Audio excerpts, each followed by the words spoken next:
Hello, everybody. How's everyone doing today? Great. So I see a lot of empty seats up front. It's a little awkward. Okay. Yes. Hope everyone is doing well today. Welcome to Dev Bootcamp to those who are new to the space. And for those of you who are unfamiliar with Dev Bootcamp, we are an 18-week program that takes complete beginners and turns them into full-stack web developers.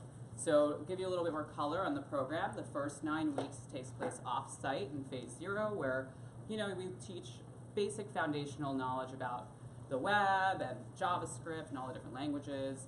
The second 9 weeks takes place on-site. Phase 1, we teach you guys about fundamentals around how a computer works. A crowd favorite is our Sudoku challenge. Phase 2 is all about introducing you to the web, so web servers, Sinatra, and it all comes together in phase 3, which culminates in the final project, which is what we're here to see today. So to give you a little background, we're going to see the final projects for the 2017 Squirrels, who are all lined up right now. They have only worked on these projects for approximately 1 week, just to give you some insights. That's it. And it's very impressive, the work that they've done. So without further ado, let's start with the first group. So to give you a little introduction on these guys, they are combining virtual reality and using that as a way to teach math to children. We don't teach virtual reality here at Dev Bootcamp, but they were able to figure it out by themselves. So let's hear it for SuperSoleVRs.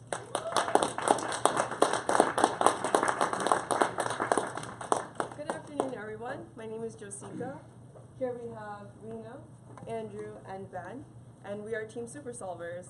So as a child, I really loved to learn math and science through video games. I always thought it was a fun way to actually learn. And as a former tech instructor, I also saw that teens really responded well with games. So I thought, hey, wouldn't it be really cool to have like a VR game that was also educational? So I just built with my team for third graders a virtual reality game app. So here's Rena to demo the app for us. So to speak a little bit more to what Josie said, we explored VR as a technology that integrated well with education. As a former elementary school teacher myself, we made sure to be very careful to align our math and science levels to the Math Common Core and to the next generation science standards for third grade. The game is optimized in web VR for Google Cardboard, so it's best seen through a VR headset, but we will be demoing it on the web. We'll have those set up for you after the presentation so that you can see it in its most optimal format. But for now, we're just going to go ahead and take a look at the game. So this first level is more of a tutorial level. It's to get you used to the 360 environment, and that little cursor in the middle is your glance. It allows you to interact with different objects inside of this environment. So here we have our guide, Kendy the lion. And we will be interacting with this Kendy object a lot of the time in this game. Let's interact with him now. He's really hungry. We're going to use this 360 environment to look around and see if we can find something for Kendy to eat.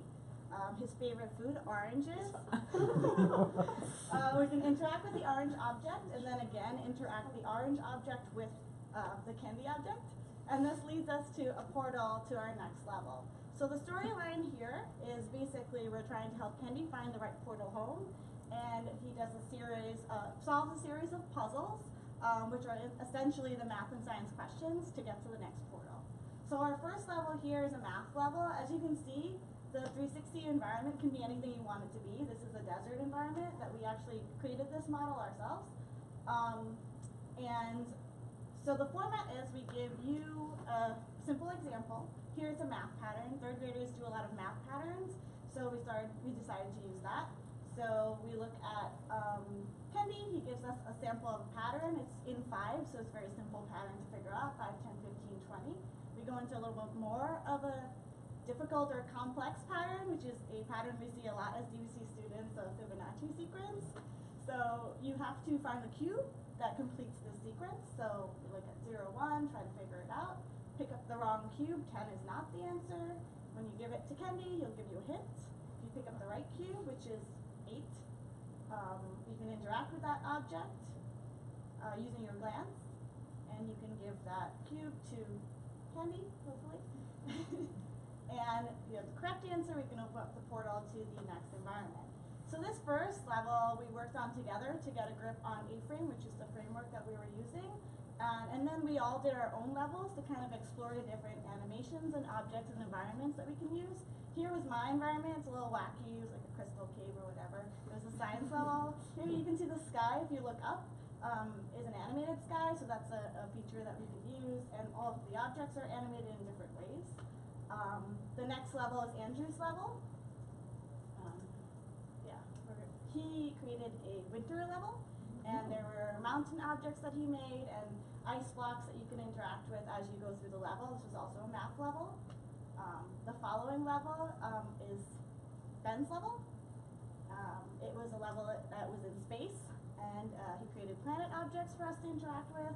And the rotation is like true to life. The scaling of the planets is really great. He worked really hard on it.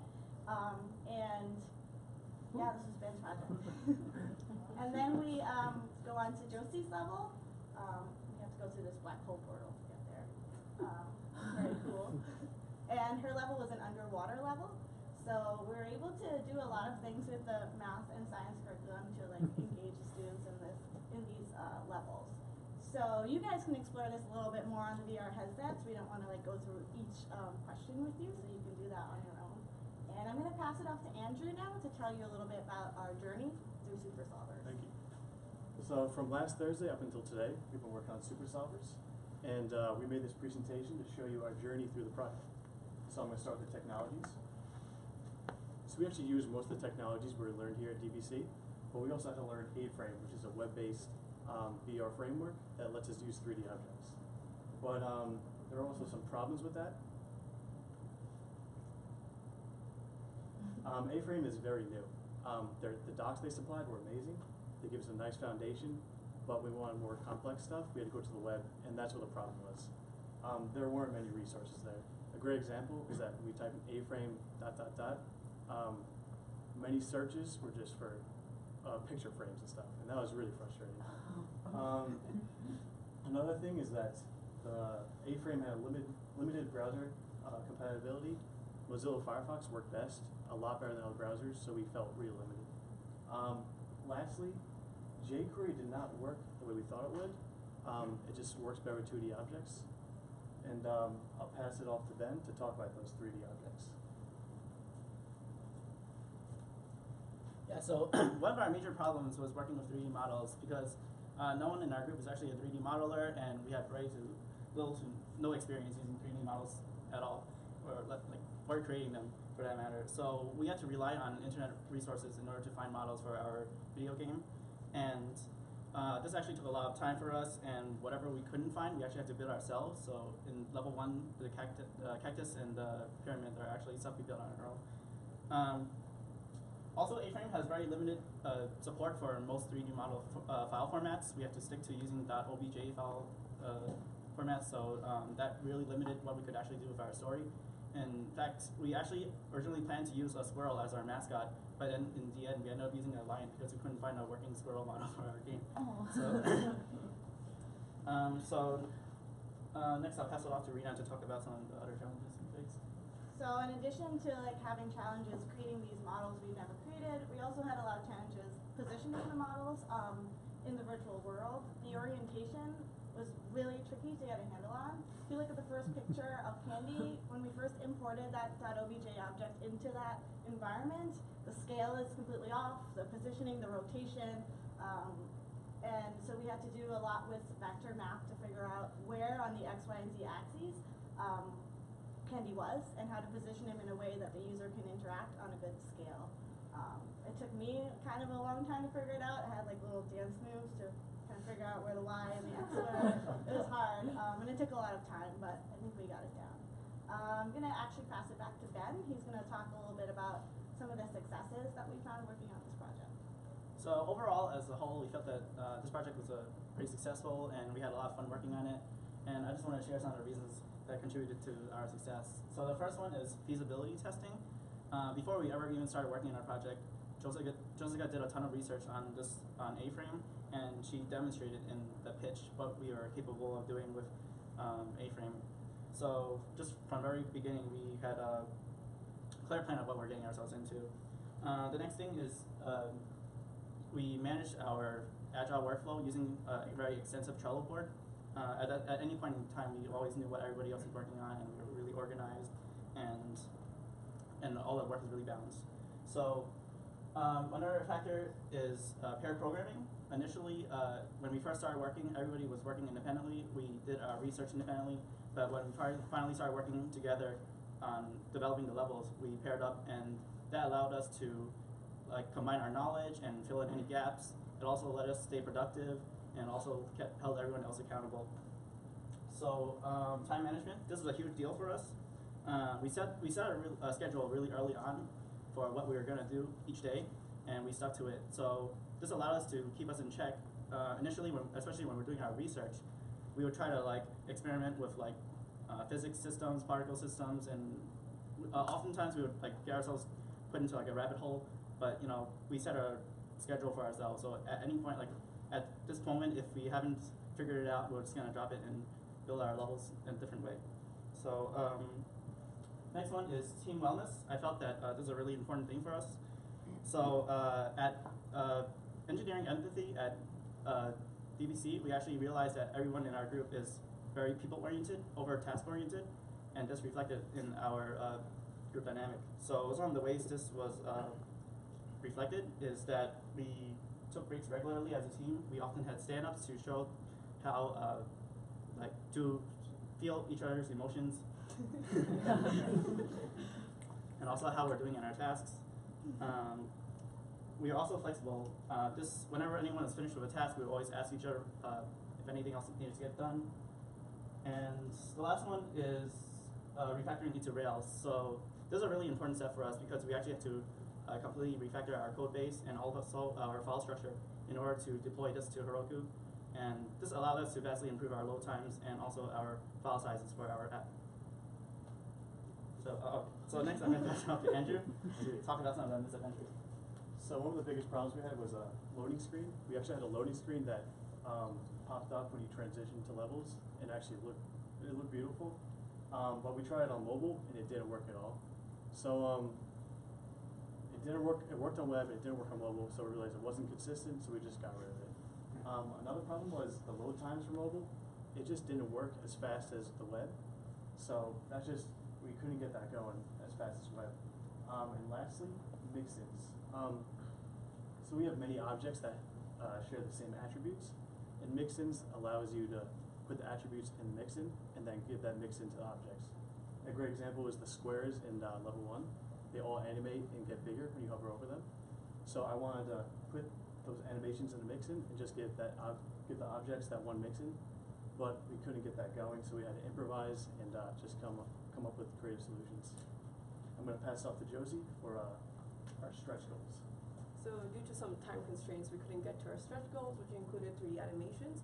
A lot of times we did have trouble with the mobile platform because of the load times. And also part of our physics systems, it would have been really cool if we had a shooting level, but we would need collisions and things like that come from physics systems. One that I really wanted to get to was replayability. So our questions are pretty static. Every time you play, it's the same questions. But if we just randomize those questions, you would be able to replay them. But yeah, again, due to time constraints, we couldn't get to that. And I'm going to open the floor to any questions.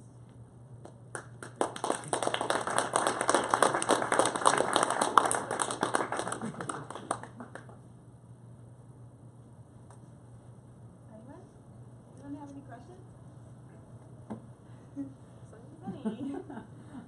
So you mentioned that one of the big things that you did was refactoring into Rails. What was the decision-making process into why you decided to refactor into Rails, and what was that process like? Okay, so I can speak to that. So basically, we did originally want to just upload it onto my own server, but we realized if we did put it on Rails, that would do a lot of the compressions for us. instead of using something like Gulp to compress our JS and all that. So we thought it would be great to just put on Rails and put it onto Heroku. It would be easier to do that, so we just did that. And it's actually sped up like significantly. Yeah. Everything's loads like really quick now. Especially on mobile, which was a really huge problem for us.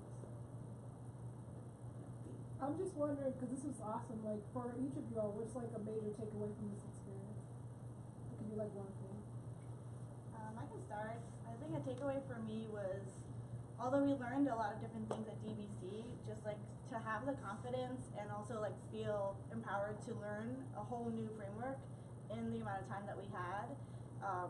It didn't seem as daunting, I think, because I think we had a good foundation and like the skills that we learned here helped us like really break down this language and utilize it as best as we could in this amount of time. So that's my takeaway, that I do feel empowered to like go forward and learn new things easier. Yeah, I would second that. Just learning a new language, especially with the time frame. I think also another takeaway is like figuring out how to work as a team.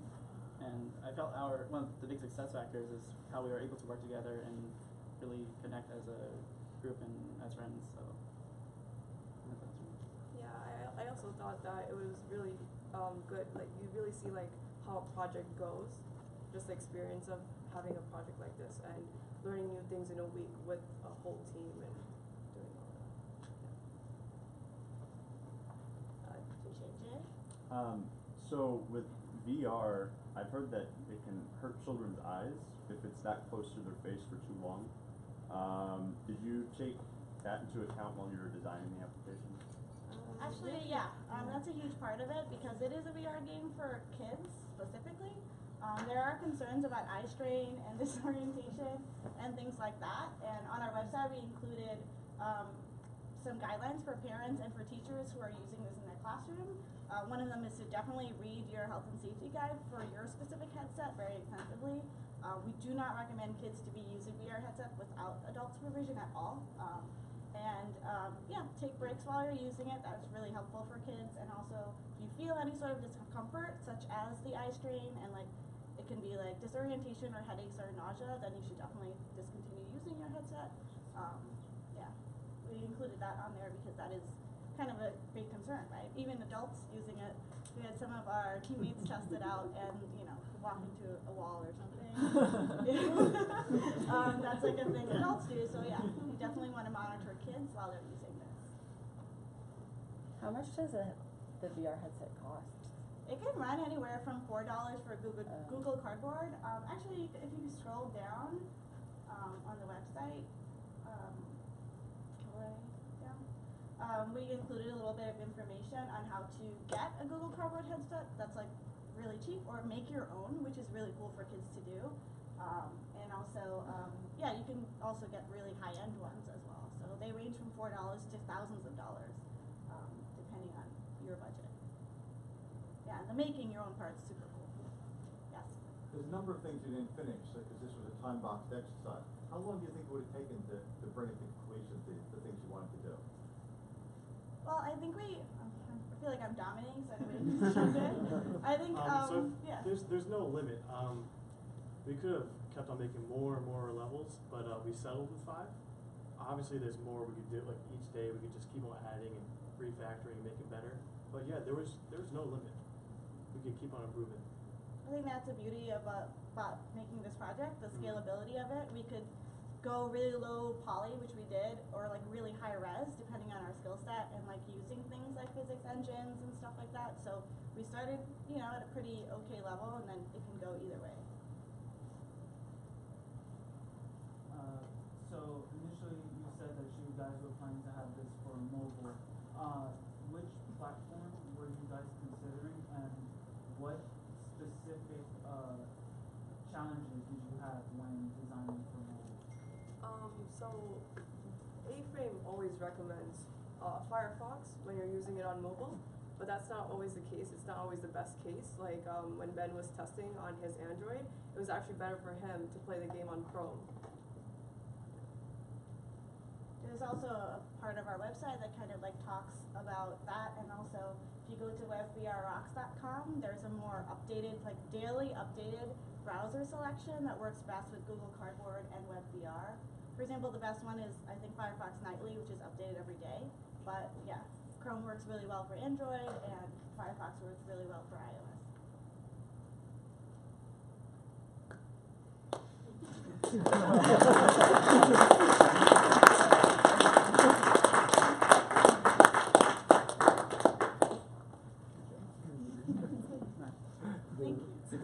Thank you. All right, let's give another round of applause to SuperSoleVRs. And the next group is equally as impressive. They built a mobile app that is going to solve a problem that we've all faced. Mind you, we do not teach mobile app development here at Dev Bootcamp, so they taught themselves Swift, and they taught themselves a whole host of other technologies in 1 week and built this. So let's hear it for BuildSmart.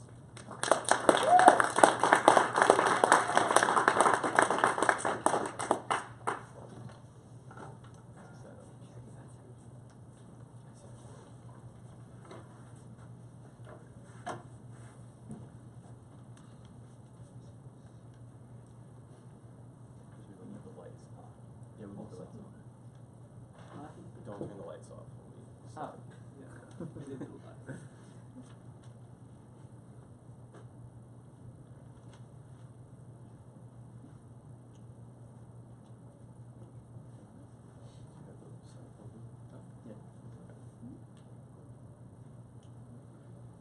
All right, so how's everyone feeling today? Good? Awesome, awesome, all right. So by raise of hand, how many of you ever assemble a piece of Ikea furniture? Wow. So how many of you ever felt like frustrated and like bored, or like even like, yo, this process is really unsmart? Yeah? Cool. This is interesting because all of you raise your hand, and then nowadays everything is smart, right? Like we have smartphone, smart cars, smart TV, smart toilets, and believe it or not, we even have smart water. So why? So I was thinking to myself, why nowadays building furniture is still so boring? So there got to be a better way, right? And that is why we decided to develop an app that will make it visually, it will guide you visually, step by step, on how to build a furniture, making it fun and smart. And before I start, I just want to introduce my team. To my right, I have Sam, Leila, I have Joyce here, and Sid. I'm Kendy, and we are BuildSmart. So without further ado, I'm gonna pass over to Sam, where he's gonna demonstrate. He was gonna give you a little explanation of what augmented reality is, and also give you a demonstration of our mobile app. Take it. Yep. So, wanted to get into a little bit first about what augmented reality actually is. So the definition of augmented reality is a technology that superimposes a computer-generated image on a user's view of the real world. So what we have done is we've actually created an application that uses augmented reality to make step-by-step instructions on how to build furniture. So I'm going to go ahead, you guys should be able to see my phone. We're going to go into our app. I'm going to go ahead and log in.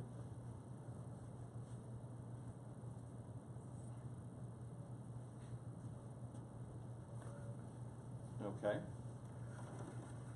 So from here, just give it a second, it'll display all of the manuals that we have availability to use augmented reality. So here you can see a list of the pieces of furniture that are available. You could go into each one and you can see the description of the furniture, and you could also, if you happen to have lost your instructions, easily click on the Can we get the lights? easily click on the instructions, and it'll give you the PDF version. So we've used the PDF version to actually use it as our marker, which is the place that you're going to present it at, but we also just wanted to show you what augmented reality is, and you can see that the bowling alley isn't actually in front of you guys. So let's go ahead into our demonstration. So you're going to go ahead and display your camera to the application, to the manual, and you'll start to see the instructions pop up. Go ahead and click next. You'll see the next. There we go. Let's go ahead and click to the next.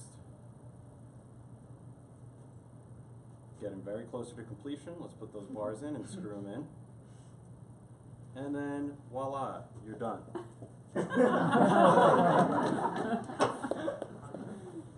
what's really great is that, again, this chair isn't actually on this piece of paper. This is the technology that we've created to display the furniture. So now I'm going to pass it off to Leila to speak a little bit about the web. All right, how's everyone doing? Good. Awesome, pretty cool, right? So this is our website. It's the base for our BuildSmart app. Here you are able to go and you can see all of the manuals that are available. You can see what the finished product needs to look like, and as well as our product details, which will give you some more information in addition to our PDF. And most importantly, not only can you save the bookmark online, but it allows you to save the bookmark and access it on your phone, so then you can say and look at furniture and say, oh my gosh, that's awesome, bookmark it right there, and you have it on your app. So with a lot of passion and a lot of planning, we were able to make both of this web and mobile app, and I'm going to hand it off to Kendy to talk about that. Thank you, Leila. So what do you guys think? Is it cool? Yeah, right. So mind you, we made a web app and a mobile app in less than 1 week. So it's a very ambitious project, so then a lot of planning needs to be in it. Because then if you don't plan, you're planning for failure. So with that said, we start out using two out of 7 our precious days planning, doing feasibility studies, because there's a lot of tools that we can use out there, but then there are some tools that are not related, they're not going to be good for our project or our goals. So with that said, we went through a lot of feasibility study, and then we narrowed down to a few technology we could use, and also with the time constraint. Since it's less than 1 week, we decided to adopt the agile framework of project planning, which fits well in this kind of project. So we made up a sort of a semi-fiction character named Tony. He's around 20 to 30 years old, mid-level income, and then he likes to shop at Ikea, but he doesn't know how to build furniture, or he gets very frustrated. So that really helped us put a picture in mind and create user stories around. So as you can see, we have user stories created, and then we color coded based on difficulties. So this will allow us to see and look at a big picture of what to focus on first and what to focus on last. So with that said, I want to hand over to Leila to talk about our Trello board.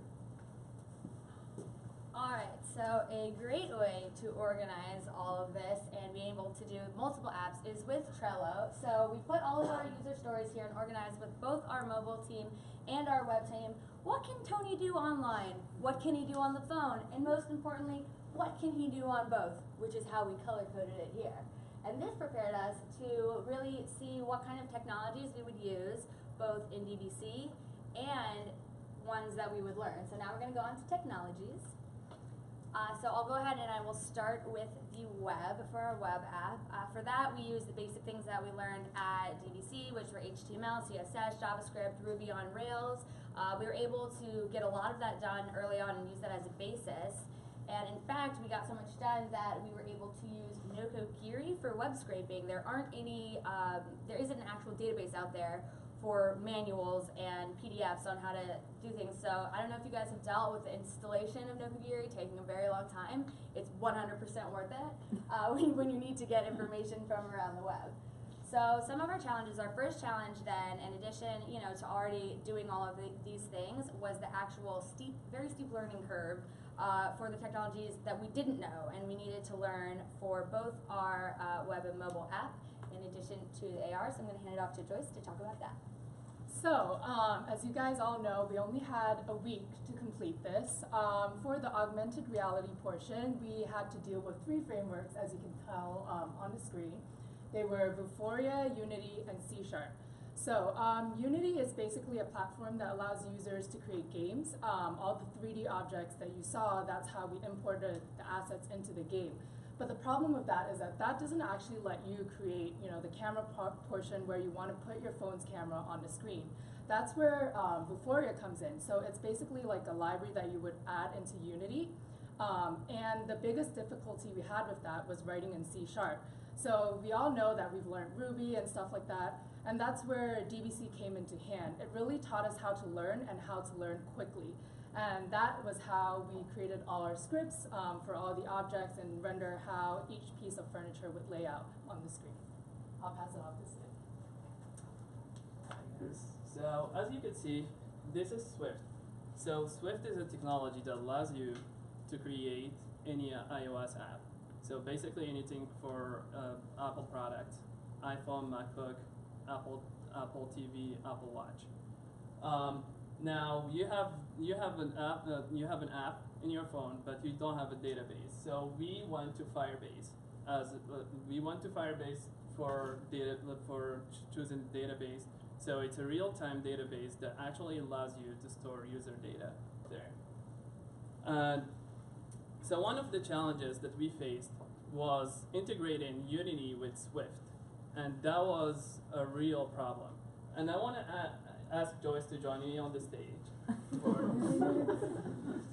this. So Joyce, do you remember when you were a little kid and you had a brand new toy and you didn't want to share it with anyone? Yep.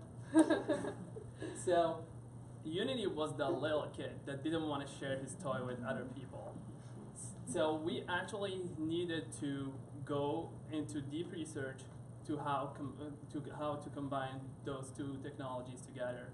So we didn't find anything out there. There were very few tutorials. There was only one tutorial on how to combine Swift and Unity. So like we reached out to the guy. He gave us vague instructions. We followed them, but it didn't work. But luckily, my friend here stumbled upon the Chinese post, and the Chinese post actually helped us to solve the problem. And with that being said, DBC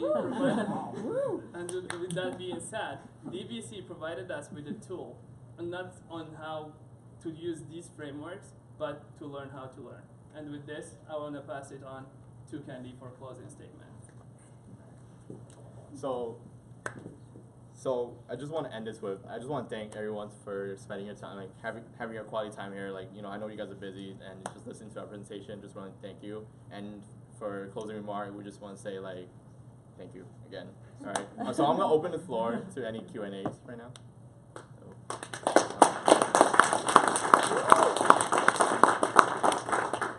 Have you guys considered, like, I feel like this could be a really big deal. Yeah. Have you considered, I mean, is it on the App Store, or like, have you considered It's telling anyone in the about process. It takes That's 14 awesome. days Yeah, it takes to 14 get days. approval from Apple Okay. to get on the App Store. Yes.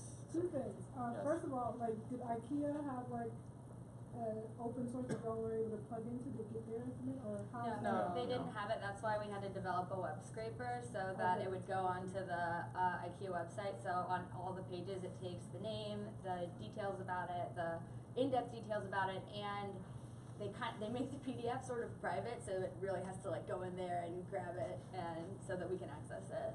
Yeah, and just to add on to that, IKEA doesn't actually have like a library of 3D objects, but we actually found that IKEA actually uses like their website, their apps, everything is like a 3D object that they create themselves. And actually when I was Googling, I managed to find, you know, like some people had created like dummy like 3D objects for IKEA, so that's how we were able to create one of our demos. But for the stool that Leila brought in, I actually had to like draw out those 3D models using a 3D object program because we couldn't actually create it. So that was all hand drawn, kind of. Yeah. Yes. I think this is a great project you guys have regarding, you know, the IKEA furniture, because anybody probably look at a pamphlet and like, what the heck is this? You know, it's great to have a 3D visualization. But my question is that, do you guys plan to have a future project? Because I think this is something you guys could build on. Maybe is there any potential you guys see beyond the one you guys created? Yes, for sure. We're actually considering signing up for Y Combinator and trying to see what we get in there. Yeah. What is that? That's like a, do you want to talk about it? YC? Yeah, so YC is an incubator for startups companies that like have the brilliant ideas, and they give you 130K to start your company, to start up your company, and they provide you with mentors, they provide you with lectures and like technical stuff too, and at the in the end they bring VC onto demo day, and then like you present your product, and hopefully you raise your pre-seed round from there. I think Lyft came out of YC. Big companies, you know. Yeah. That's awesome. Yep. I'm really curious about your discovery of the Chinese folks. Like, were you Googling it in Chinese? Like, can you tell us the story? Okay, so while we were at DBC, you know, the magic of Google doesn't just apply to Google. You actually can find everything on GitHub. So when we actually stumbled like on all these problems, like I started Googling and, you know, like, I started searching on GitHub, like, how do you integrate Unity with Swift? And then I saw like something in Chinese, and then that brought an idea like, oh, like maybe there's stuff out there on Google that's in Chinese. And actually there were like a lot more, and we couldn't find any of that in English. So, you know, like Sid is a lot better at Swift than I am, and I was more familiar with the Unity side. So I kind of like just like, you know, started translating it and then asking him to help. And so we worked together and, you know, tried to integrate all of the two together. We actually also like emailed a lot of people, and I actually got responses back. It was a little tough because like some of the technical stuff in Chinese is not exactly the same, but like I learned like Chinese since I was young, so I could translate it. Yeah. That's awesome. Well, luckily you're on the team. So, do you have more than just the stool that will render on the PDF? Is it any PDF, or is it pretty limited right now? So how the technology works, you need a marker. You need a marker to identify what kind of asset that will show on the screen. So then we have a couple ready for you guys for demo later on. So just due to this time constraint, we couldn't show everything. Gotcha. Yeah. Yes. Is there any other technology like this? Sorry, can you Sorry, repeat? technology. Is there any technology out there like this already, or so what's different? So I'm not sure if you guys have actually seen, Ikea does have an app that's using augmented reality, but it only kind of like lets you picture how certain furniture pieces would look in your room. So like you point your screen and it will kind of show you, but there's nothing out there that shows you like step by step. And so that's where, you know, when Kendy actually proposed this idea, I was like, that's actually really, really smart. And like, I don't know, but I know a lot of people who don't know how to build furniture, and especially in college when you're like, you know, I'm on a budget, I just want to get this done, but like it's cheap and it's difficult to build. So that was where all of this idea like came into play. Yes. What do you consider your next steps for your app? The next steps? We're, I guess there's like a lot. There's a lot we could do. Actually. Yeah, so for one, like right now we've hard coded in like, you know, like some of the animations for each object. That's simply because AR kind of detects a marker, like Kendy said, and so we have two right now. We have the stool and we have a table that you'll see later. But you know, we kind of want to make this flexible, right? Like you can get any kind of marker in, and that's possible, but the main challenge would be like creating the step-by-step animations. It could show you like the kind of materials you would need based on the marker. That's very easy to do, but doing like a step-by-step would be difficult. One other thing that we were kind of thinking of like as a stretch goal was like, you know, to have the the camera actually detect your real-time size or like real-time position of where you're placing certain objects, so that, you know, you would know if you're doing it correctly rather than just clicking the next button. Yeah. And also another step at least that would make it streamline it and have the objects be like a lot faster, as IKEA has all of the 3D objects, would be a lot of strategic partnerships would help out. And because we have access to the PDFs, would be, if, you know, figuring out a stretch would be figuring out the technology that could actually create the 3D object and the steps on the PDF without us manually doing it for each one. Thank you.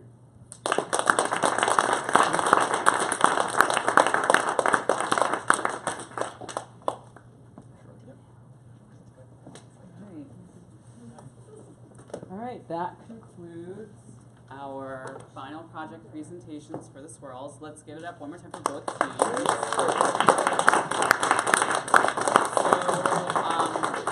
at about 4:30, we're going to actually have the graduation ceremony. So we invite all of our guests to come back, and that's it. We're done.